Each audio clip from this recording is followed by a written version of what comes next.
आणि आता बातमी आहे राज ठाकरेंसंदर्भातली। 11 ऑगस्टला राज ठाकरे पत्रकार परिषद घेत आहेत। 11 ऑगस्टला राज ठाकरे भूमिका देखील त्यातून स्पष्ट करतील। मराठा आरक्षणावर राज ठाकरे भूमिका स्पष्ट करणार आहेत आणि त्यासाठी ही पत्रकार परिषद घेण्यात येते। त्यामुळे राज ठाकरेंची मराठा आरक्षणावर नेमकी भूमिका काय हे 11 ऑगस्टला स्पष्ट होईल।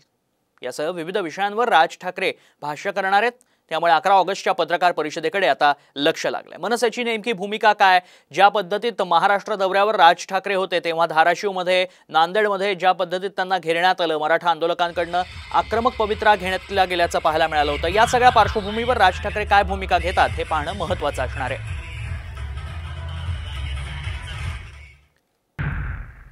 बातमी आहे वादग्रस्त IAS अधिकारी पूजा खेडकरांशी संबंधित। पूजा खेडकर प्रकरणाची राष्ट्रपती भवनाकडून दखल घेण्यात आलेली आहे। पुण्यातील माहिती अधिकारी कार्यकर्ते विजय कुंभार यांनी पूजा खेडकर यांच्या विरोधात राष्ट्रपतींकडे तक्रार केली होती। पूजा खेडकरनं खोटं दिव्यांग प्रमाणपत्र आणि UPSC परीक्षेसाठी नाव बदलवून अर्ज भरल्याचा आरोप त्यांनी केला होता। RTI कर्मचारी कुंभार यांच्या तक्रारीची दखल घेत राष्ट्रपती भवनाने कारवाई करण्याच्या सूचना दिल्यात।